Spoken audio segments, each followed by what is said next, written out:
Halo teman-teman, kembali lagi berjumpa bersama saya Henry Juju dalam channel saya masih sharing pengalaman pribadi saya di saat saya terkena asam lambung anxiety psikosomatis. Tentunya berbagi kebaikan itu menurut saya adalah suatu kebaikan. Sebelum saya menjelaskan pengalaman saya, ayo kita senyum dulu, bersyukur dulu supaya lebih rileks. Oke, ya. Jangan lupa untuk tekan tombol subscribe-nya karena itu juga merupakan satu kebaikan, mempercepat kesembuhan ya. Melakukan kebaikan. Nyalakan tanda notifikasinya dan tinggalkan komentar jika ada yang kurang jelas dari video saya. Teman-teman, kembali lagi dengan cerita pribadi saya mengenai 1001 macam sensasi yang dialami ketika asam lambung anxiety psikosomatis ya teman-teman ya. Itu sensasi yang luar biasa, campur aduk gado-gado dibilang ya kan. Nah, untuk kesempatan kali ini di sini saya akan berbagi cerita mengenai sensasi uh, tenggorokan yang mengganjal atau ketidaknyamanan di kerongkongan tenggorokan saya ini, bagian leher ini. Nah, pada intinya itu tidak berbahaya dan memang tidak berbahaya kalau yang menyebabkannya asam lambung anxiety tersebut ya teman-teman. Yang penting kita sudah cek dokter, sudah makan obat dulu, ya kan. Tapi ternyata tidak sembuh-sembuh, ya kita harus perhatikan lagi ya, apa sih yang menjadi penyebabnya sebenarnya. Nah, setelah saya pelajari, saya pahami teman-teman, itu disebabkan oleh asam lambung yang naik ke atas ya. Karena katup esofagus kita yang di sini itu tidak berfungsi atau bekerja dengan maksimal, dengan optimal. Jadi yang seharusnya katup esofagus itu bekerja menutup ketika tidak ada makanan masuk atau minum, dia harusnya tertutup. Namun karena ada gangguan tersebut, dia terbuka sehingga asam lambung naik ke atas begitu. Itu penyebabnya kalau yang saya tahu gitu ya. Nah, bagaimana cara saya mengatasinya? Bagaimana cara saya mengatasinya? Kalau saya pribadi sih, saya konsisten tetap menjalankan 3P-nya teman-teman ya.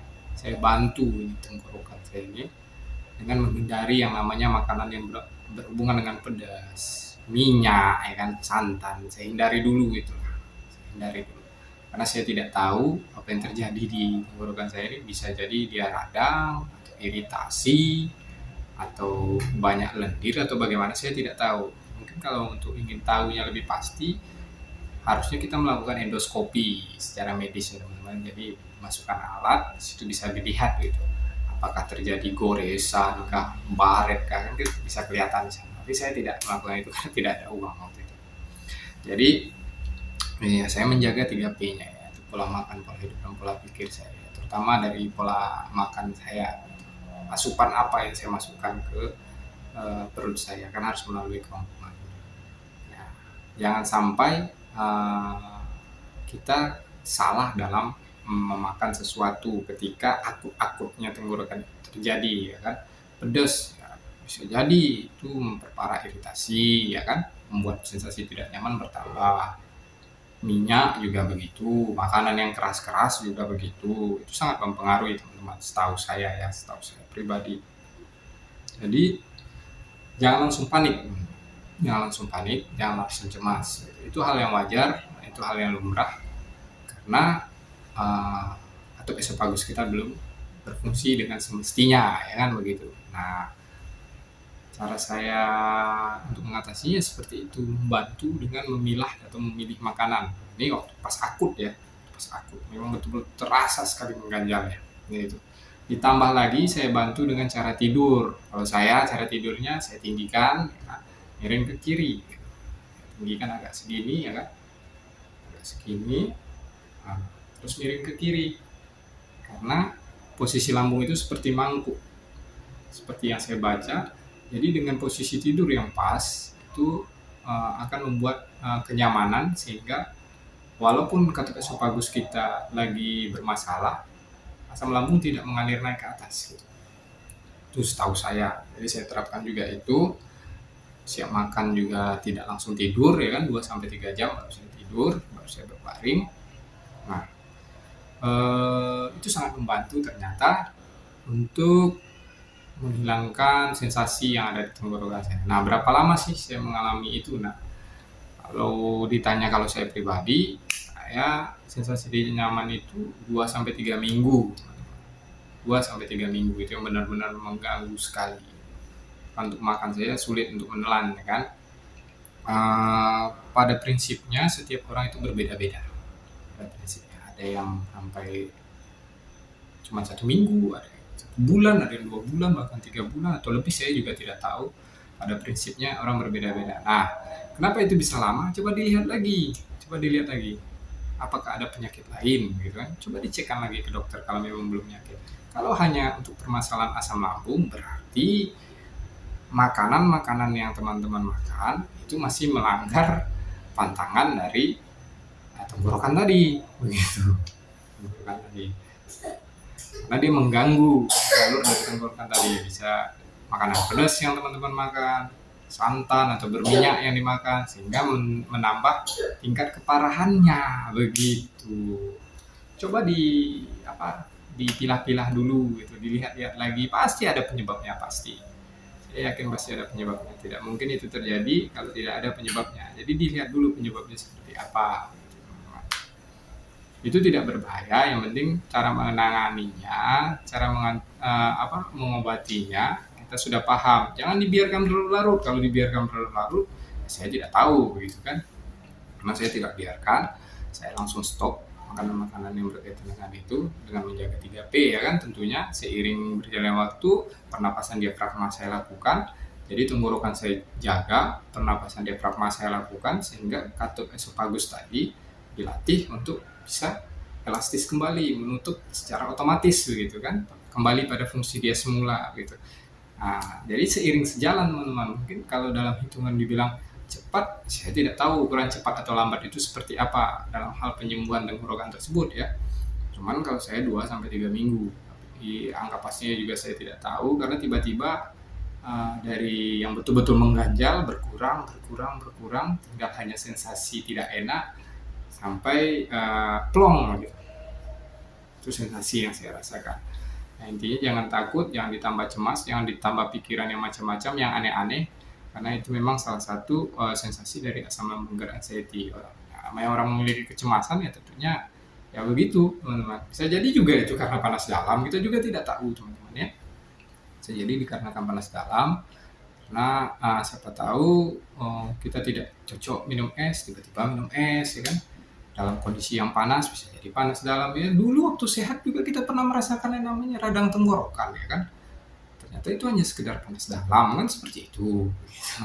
Tapi jangan dibawa cemas, jangan dibawa pikirannya macam-macam yang aneh-aneh, karena itu bakal sembuh dengan sendirinya. Tentunya kita tetap harus menjaga makanan kita, asupan yang kita masukkan melalui tenggorokan ini ya kan. Kerongkongan kita ini harus dijaga begitu, karena posisinya lagi tidak baik-baik saja waktu itu kan, lagi akut-akutnya. Nah, nanti kalau sudah misalnya sudah enak, sudah plong, sudah apa, boleh dicoba sedikit-sedikit. Udah makan minyak, yang penting sensasi sudah tidak ada lagi ya teman-teman ya, untuk melatih mental, perasaan kita dan pikiran kita juga gitu kan. Nah, sebetulnya awalnya mengapa rasa mengganjal itu semakin parah, kalau saya pribadi itu dipengaruhi oleh pikiran. Jadi makanan saya masukkan sembarangan, timbul sensasi, terus saya berpikir yang aneh-aneh. Nah, itu yang menyebabkan sensasinya semakin parah. Jadi sensasi awalnya itu dicetuskan oleh makanan yang sembarangan tadi yang saya makan. Setelah saya pelajari dan saya amati, ya itulah yang saya rasakan. Memang tidak enak dan tidak nyaman sekali, mau apa-apa juga tidak enak. Bahkan saya berhenti merokok waktu itu hampir 1 bulanan itu. Apalagi akut-akutnya tenggorokan juga kan, saya stop dulu. Karena tidak enak, untuk bisa perokok juga nggak enak, nggak ada rasanya gitu. Ya ada malah sakit gitu. Sehingga saya ya udahlah, off dulu lah gitu kan ceritanya. Ya memang kalau saya ingat-ingat memang lucu gitu, lucu. jadi manja lah, jadi aneh lah, jadi berpikir yang macam-macam lah, sehingga dari yang awalnya tenggorokan timbul sensasi yang lain gitu. Inilah muncul kepala lah, kedutan jadinya, keliengan lah, rasa muter-muter, dibilang migrain enggak, telinga kadang ngecil tapi nggak ngecil kayak gini, cuman rasa di dalamnya kayak bedenging semakin kecil di pesawat lah, ya kayak gitulah.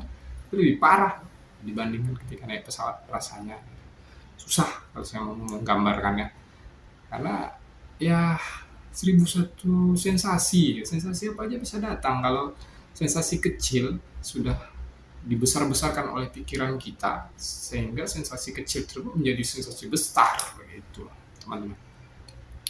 Pada intinya yaitu sharing pengalaman dari saya, cara saya mengatasinya yaitu menjaga pola makan saya. Ya kan, saya bantu dulu dengan menghindari makanan-makanan pemicu menambah iritasi di tenggorokan saya. Terus tidur saya jaga sebelah kiri, terus ditinggikan bantalnya.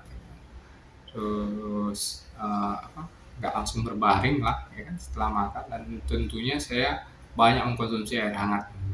Karena dengan mengkonsumsi air hangat itu saya berpikirnya secara awam, siapa tahu ada lendir dia bisa hancur ya. Itu membantu ternyata teman-teman, ya memang benar-benar membantu ya konsumsi air hangat. Ya mungkin itu saja sharing informasi pengalaman pribadi saya. Yang penting jangan takut, pasti sembuh. Iya memang, karena bakalan sembuh, dan banyak yang sudah sembuh, banyak mentor-mentor, banyak orang yang sudah berpengalaman yang menjelaskan dengan cara mereka yang lebih jelas dan lebih terperinci, ya kan. Saya tidak bisa menjelaskan secara terperinci, saya cuma menjelaskan apa yang saya rasa dan itu yang saya jalankan. Nah, terima kasih buat waktu dan kesempatannya teman-teman. Semoga kita lekas sembuh, yang dalam masa penyembuhan semoga tetap semangat, jangan lupa tersenyum dan jangan lupa untuk bersyukur. Terima kasih banyak, salam sehat dari saya Henry. Dadah.